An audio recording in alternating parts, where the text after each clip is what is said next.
फरवरी 2026 इस्लामाबाद के पास रावलपिंडी गैरिसन का एक बंद कमरा। सामने बड़ी स्क्रीन पर सैटेलाइट तस्वीरें चल रही हैं। काबुल की सड़कें, हथियारों के गोदाम और तालिबान के ठिकाने। पाकिस्तान के सबसे ताकतवर जनरल एक नए हमले की तैयारी कर रहे हैं।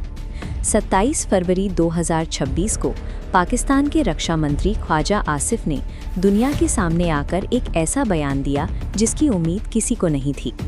उन्होंने कहा, हमारा सब्र खत्म हो चुका है, ये हमारे और उनके बीच खुली जंग है। पाकिस्तान के इतिहास को देखते हुए कोई भी यही सोचेगा कि ये खुली चेतावनी भारत के लिए है, लेकिन इस बार लड़ाकू विमानों का निशाना कोई और था।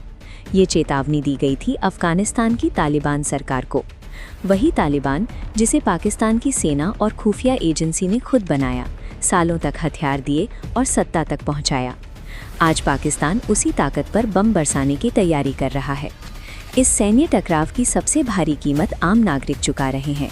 सीमा के दोनों तरफ हर हफ्ते 100 से ज़्यादा लोगों की जान जा रही है, यानी हर दिन लगभग 15 लोग मारे जा रहे हैं। 16 मार्च 2026 को हालात बेकाबू हो गए। काबुल के एक अस्पताल पर हवाई हमला हुआ। मलबे के बीच अपनों को खोजते लोगों की इन तस्वीरों ने दुनिया को झकझोर दिया। इस एक हमले में बच्चों समेत 400 से ज़्यादा लोगों की मौत हुई। रमज़ान के पवित्र महीने में एक अस्पताल को निशाना बनाए जाने पर अंतर्राष्ट्रीय स्तर पर भारी नाराज़गी और निंदा देखने को मिली। सीमा पर होने वाली झड़पें अब सीधे हवाई हमलों में बदल चुकी हैं, जहां आम लोगों के घर और अस्पताल सीधे निशाने पर हैं। आखिर पाकिस्तान इस स्थिति तक पहुंचा कैसे? इसकी शुरुआत 1994 में हुई।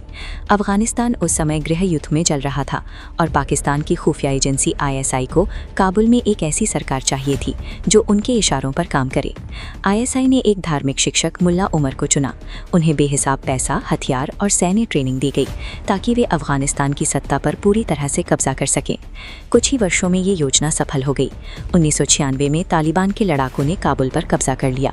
पाकिस्तान उन शुरुआती 3 देशों में से एक था जिसने तुरंत इस नई सरकार को आधिकारिक मान्यता दे दी। 2001 के बाद जब अमेरिकी सेनाएं अफगानिस्तान आई तो पाकिस्तान ने दुनिया के सामने एक दोहरा खेल खेला। उन्होंने सार्वजनिक रूप से अमेरिका का साथ दिया, लेकिन पर्दे के पीछे वो लगातार तालिबान को सुरक्षित ठिकाने मुहैया कराता रहा। ये खेल 20 साल चला।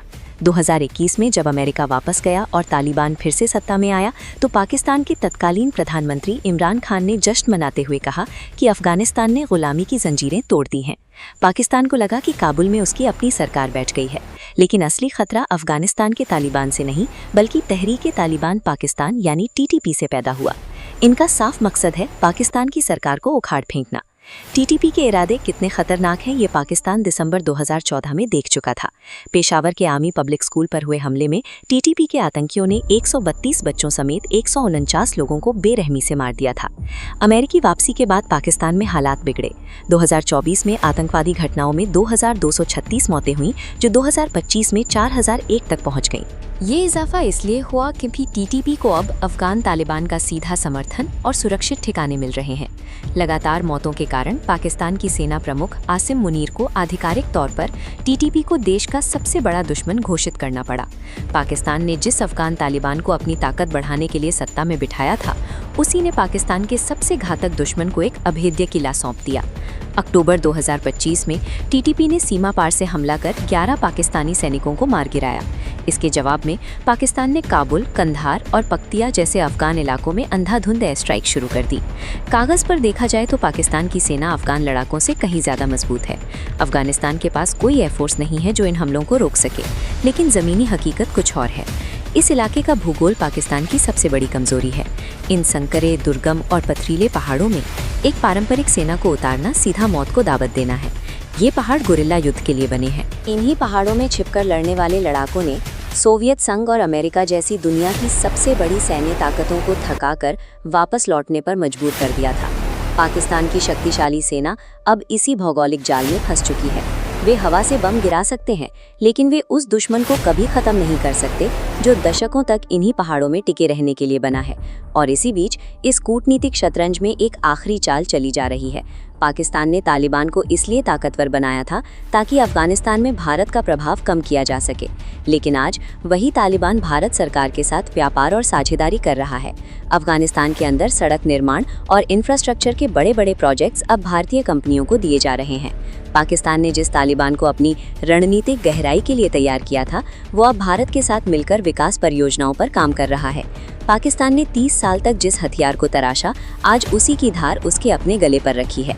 क्या पाकिस्तान अब उस आग को बुझा पाएगा जिसे उसने खुद हवा दी थी?